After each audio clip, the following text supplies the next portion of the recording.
When I told my daughter I was planning to marry a woman I'd met online, she set down her mug so carefully on my kitchen table it barely made a sound. Diane looked at me for a long moment with the same expression she'd used since she was a teenager when she thought I was making an unreasonable decision. Except this time there was something else underneath it, something that looked more like worry than disagreement. She asked where the woman lived. "The Philippines," I said. "And how long have you known her?" "About 14 months. She picked up her mug, took a sip, set it down again, then very quietly said, "Dad, I need you to think carefully about this." That was the beginning of what would become one of the stranger stretches of my life. Not because anything had gone wrong, but because the people who cared most about me were absolutely certain it was about to. I should say something about who I am, so you understand how all of this must have looked from the outside. I'm 63 years old. I spent nearly 30 years working in municipal infrastructure planning for the city of Hamilton. I own a small house on the mountain in the East End. Bought it in 1997. Nothing remarkable, but it's paid off and the taxes are manageable. I drive a 10-year-old Subaru Outback. I take the same walk most mornings along the rail trail at the bottom of the escarpment. I've had the same group of friends since my 40s. I am, by most reasonable measures, a fairly predictable person. My wife, Catherine, died 3 years before any of this happened. Cancer. She was 61. After she was gone, I did what a lot of people do. Kept busy for a while, then slowed down, then learned to live inside the quiet. Our daughter Diane lives about 20 minutes away in Ancaster with her husband and their 2 kids. She checked on me regularly, maybe more than she needed to. I never told her that because I understood why she did it. About a year after I retired, I started reading about the Philippines by accident. I'd been looking at general retirement comparison guides, the kind that list cost of living numbers and weather averages, and the Philippines kept appearing near the top of the lists for Canadian retirees. Warm year-round, English widely spoken, affordable on a pension. I wasn't seriously considering anything. I was reading the way you do on slow February evenings when there's nothing on television and the heating bill is making you think about equatorial climates with a kind of wistful resentment. I joined a small online forum for Canadians interested in retiring abroad. Someone in a comment thread mentioned a language exchange app they'd been using to pick up some Cebuano phrases before their move. Someone else recommended the same platform. I downloaded it mostly out of curiosity. That's how I met Lena. She wasn't looking for romance any more than I was. She was 38, working as a licensed medical technologist at a private hospital in Cebu City, and her English was already strong. She joined the same app, hoping to find someone who could help her sharpen the professional vocabulary she used in written lab reports. Certain medical terms read differently in Canadian usage than she was used to seeing in the reference materials at her hospital. The system matched us because I'd listed general interest in the Philippines under my profile. Our first conversation was completely practical. She asked how a specific phrase would read to a Canadian reader. I answered as well as I could. She thanked me and signed off. That should have been the end of it. She sent a follow-up question the next evening. I answered. Then I asked her something back. What Cebu was actually like for someone living there day to day, not just visiting. That turned into a conversation that lasted 2 hours. We talked 3 or 4 times a week for the first month. Then every day. It wasn't planned. It became part of the routine the way certain things do when you're not paying attention. Morning coffee, the evening news, a phone call across 12 time zones before the night shift started. We talked about ordinary things. What I was cooking for dinner, what had been hard about her week, the November sleet that was making my morning walks miserable, the afternoon rainstorm she walked through on her way home from the hospital. I'm aware of how that reads. I was a 61-year-old widower from Hamilton, Ontario, spending evenings talking to a woman in Cebu I'd never met. I know exactly how it sounds. What I couldn't explain to anyone at the time was how the conversations actually felt. There was no performance on either side. She didn't tell me I was wonderful. I didn't try to seem interesting. We talked the way two people do when they've somehow ended up sitting beside each other on a long flight and discovered, with mutual surprise, that neither of them wants it to land. One evening she told me a story about her nephew, her older sister's youngest boy, who had spent an entire Saturday reorganizing every shelf in their family kitchen, while her mother watched with an expression that sat somewhere between admiration and complete bafflement. The way Lena described her mother's face made me laugh in a way I hadn't laughed in quite a while. Without effort, without thinking about it. I noticed afterward that for the past hour I'd forgotten it was February. I'd forgotten the furnace was making a noise I kept meaning to have checked. That should have been the moment I acknowledged what was happening. I didn't. Catherine always said I was a slow understander of my own feelings, with a particular combination of affection and exasperation that she'd spent 30 years perfecting. She was right then, and she would have been right about this too. It took several more months before I could admit, even quietly to myself, that this had become something more than a pleasant habit. And by then, the question of whether to meet Lena in person had stopped being abstract. I started looking at flights. Porter out of Billy Bishop didn't go that far. I'd need to connect through Pearson or Vancouver to Manila, then catch a domestic flight south to Mactan. I built the itinerary twice, closed the tab, built it again. 3 weeks would run me somewhere around $4,000 Canadian all in. Flights, accommodation, a modest daily budget, not ruinous on my city pension and what I'd put into my RRSP over the years, but not nothing either. More importantly, booking it would make it real in a way that looking at prices hadn't. I sat in front of my laptop on 3 separate evenings, with the confirmation page open, and didn't click the button. Telling Diane happened on a Saturday in late March, when she came over with the kids for lunch. After the children went to watch something on the television and her husband had stepped outside, I told her I'd been talking regularly with someone I'd met online, that she lived in the Philippines, that we'd been talking for over a year, and that I was thinking about visiting. That was when my daughter set down her tea and went quiet for 10 seconds. Over the weeks that followed, I received a thorough education in what everyone thought. Diane didn't approach it with accusations. She's too careful for that, and she loves me too deliberately to be cruel. She sent me 3 articles over the span of 2 weeks, all of them about Canadian men who had lost significant money to organized romance fraud. She used those words once, carefully, as though handling something she wasn't sure would break. My old friend Ted was less subtle. Ted and I had worked together at the city for 15 years and had been getting breakfast at the same diner on Concession Street for about 12 of those, long after we'd both retired. Over eggs and rye toast and coffee that had been sitting too long, he looked at me across the table and said, flat out, that he was worried I was being played.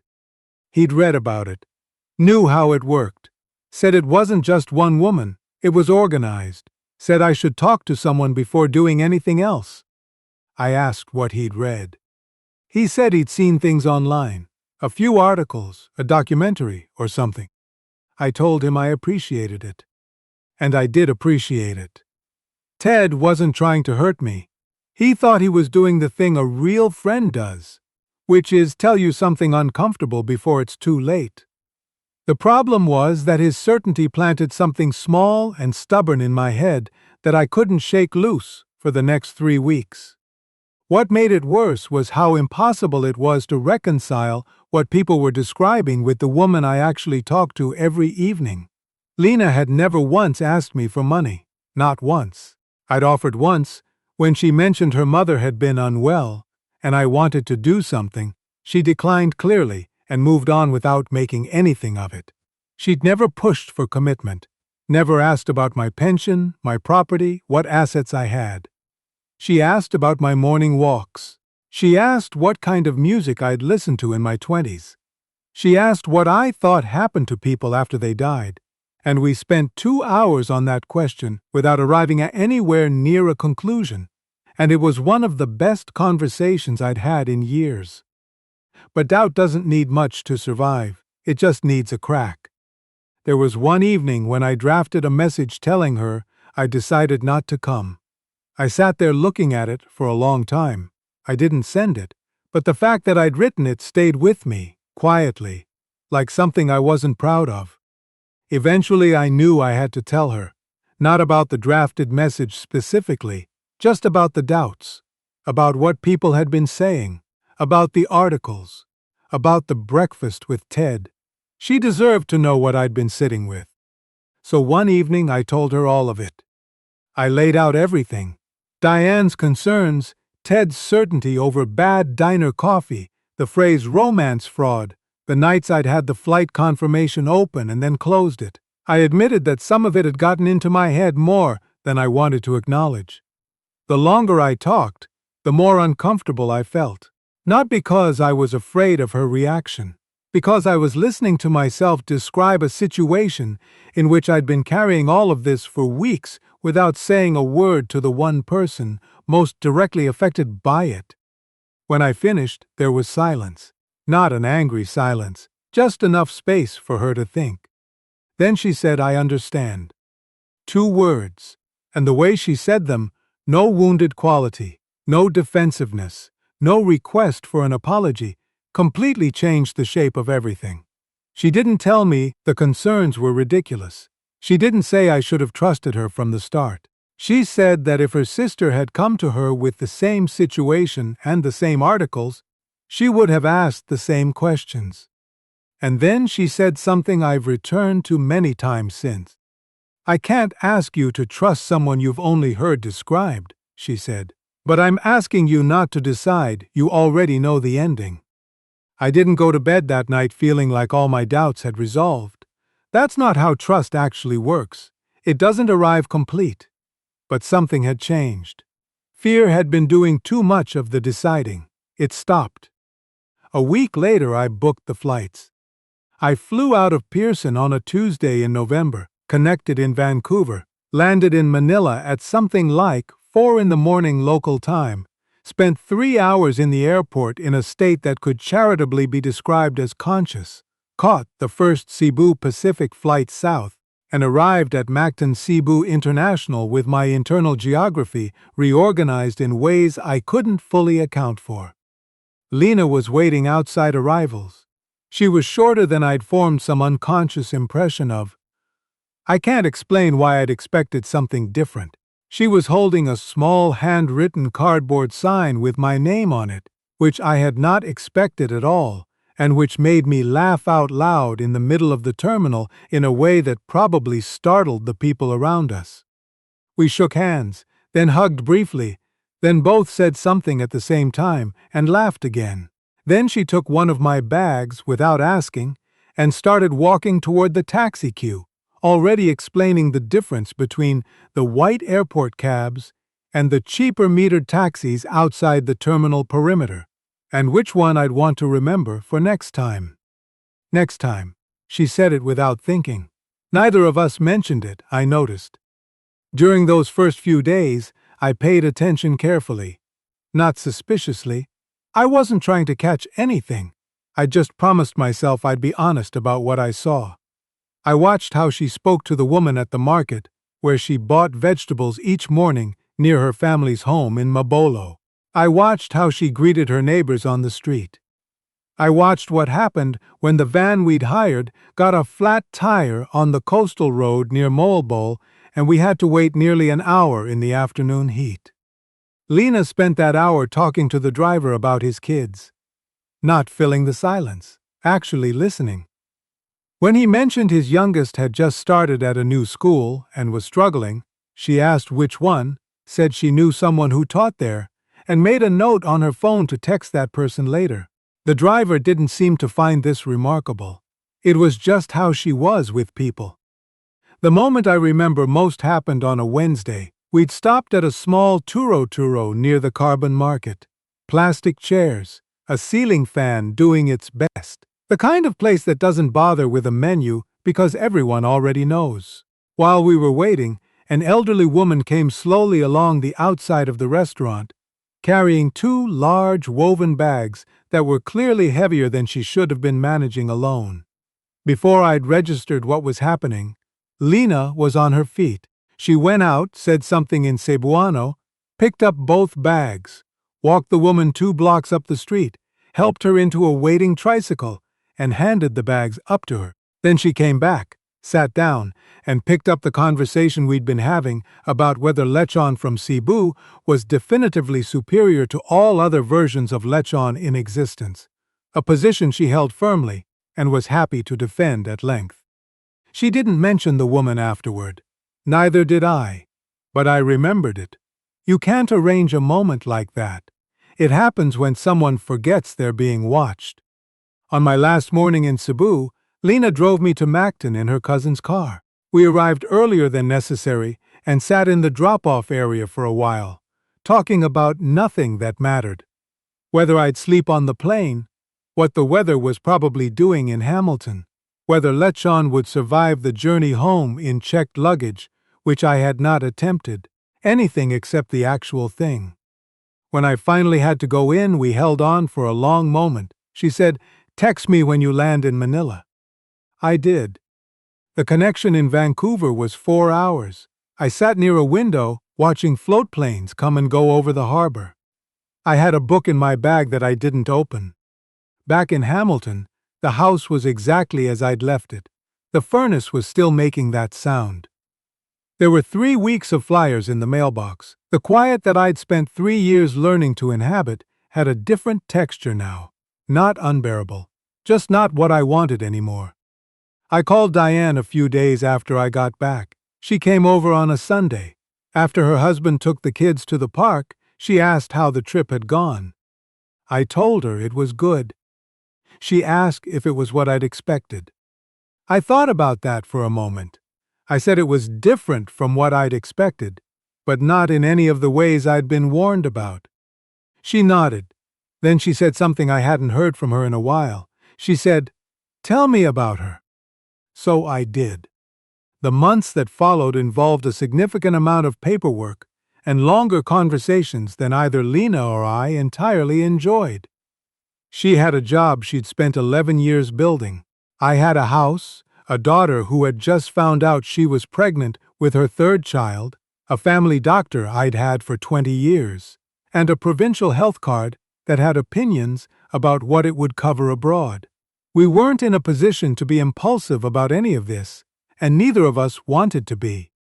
We talked honestly through most of that winter. Video calls at my kitchen table while snow came down outside the window. Her end of the screen showing the humid evening heat she was sitting in after a shift. What did we actually want? Not what was convenient, what we actually wanted. What I kept coming back to, and what surprised me about myself, was that asking Lena to leave Cebu felt wrong to me in a way I hadn't expected. She talked about her city with a specific settled ease. She knew people everywhere she went. She knew which vendor at the carbon market had the best kangkong, which barangay clinic her mother should use, which street to avoid on garbage collection day. She'd spent 38 years building that knowledge, quietly and without drama. She wasn't in Cebu waiting for something better. She was home. So I ran the numbers instead.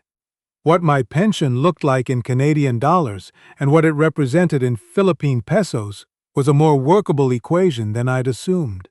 A good supplemental international health plan would cost me less per year than I'd expected. The math wasn't effortless, but it wasn't impossible. I booked another trip in April, and another in August. By the 3rd visit, I'd stopped staying in a hotel and rented a small furnished apartment near Lahug. I'd found a morning route I liked along Gaisano Boulevard. I knew which SM supermarket had the things I needed. I'd met Lena's mother, a quiet, watchful woman named Perla, who put rice on the table at every single meal, regardless of what else was there, and who seemed to regard this as both non-negotiable and self-evidently correct. I found I had no objection. I proposed on a Tuesday evening in October, no particular occasion. We were sitting on the balcony of the apartment eating takeout from a place we both liked near the IT park, watching the traffic below. I didn't have a ring. I'd considered getting one, and then decided she should probably choose it herself, which turned out to be correct. She said yes before I'd finished the question.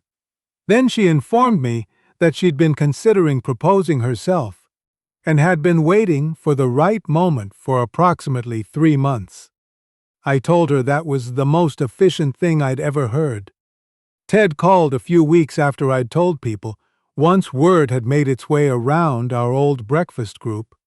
I could tell within the first minute of the call that there was something he wanted to say, and wasn't quite sure how to get to it. Eventually he just said, "Was I wrong about this?" I told him what I actually thought, that no, he hadn't been wrong to be concerned, that the concern came from a real place and the right reasons, but that he decided something about Lena before he had any information about Lena specifically. The worry was real. The conclusion was borrowed from other people's stories. There was a pause on the line. Then he said, "Fair enough." That was Ted, always a man of short sentences and honest with them. Diane came to Cebu 8 months after we married. I hadn't pushed for it. She'd decided on her own, told me she wanted to see where her father was actually living, and arrived with her youngest. Just her and the baby, 9 months old, who received the heat with a philosophical acceptance his mother was still working on. She stayed 10 days. Lena took time off work. They cooked together 3 times, which I noticed was 3 more times than Diane had voluntarily cooked with anyone outside her own household in recent memory. On about the 5th day, I came home from a morning walk to find them sitting on the balcony, together with the baby asleep on a folded blanket between them. And whatever cautious reserve my daughter had arrived with seemed to have been quietly set aside somewhere. She couldn't quite remember putting it. On her last evening, after dinner, Diane and I sat outside for a while after Lena had gone in to help her mother with something. The neighborhood had settled into its particular nighttime sounds. Motorbikes fading in and out, a television a few houses down, a neighbor's dog with strong opinions about something that apparently happened every evening around this hour. My daughter looked out over the rooftops for a long time. Then she said, "She's good for you, Dad." I said I thought so too. She said, "I could tell in about 20 minutes. But I didn't want to admit that right away." I laughed. She laughed. Then she said she was sorry it had taken her so long to come. I told her it was fine, because it was. People need time to trust what they can't observe directly. I'd needed time too. That's not something anyone should be ashamed of. Someone asked me recently, a man around my age, a retired teacher from outside Edmonton, who'd sent me a message through the channel after watching a few of my videos, whether I ever thought about what might have happened if I'd listened to everyone and stayed home. I told him I thought about it more often than he might expect, and that if I'd listened, my life would have been smaller. Not catastrophic the way people imagined. I don't think I would have been scammed or robbed or humiliated. I think I just would have spent my 60s in the same house, taking the same walk, sitting with a quiet that had nowhere to go. The thing nobody warned me about wasn't the risk of going. It was the specific and accumulated cost of not going. The warnings came from people who loved me and had only other people's stories to work with. That's all any of us ever have, most of the time. What I did, and the only advice I'd actually stake something on, was take my time, pay honest attention, and watch who someone was when nothing important was happening. At the carbon market, on the roadside in the heat, in the small, unremarkable moments that can't be planned for an audience. And then, once I had that information, real information, not borrowed my own decision. Not Ted's, not Diane's, mine. The furnace in Hamilton has a new owner now.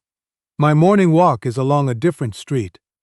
Ted says he's thinking about coming to visit in the spring, and I hope he does, because I'd enjoy showing him he was wrong in person. Lena is in the next room right now, doing something on her laptop. Perla is probably already asleep. Outside, the dog down the road has found something else to weigh in on. The best decisions of your life are the ones you make yourself, with your eyes open. Everything else is just noise you have to learn to hear through.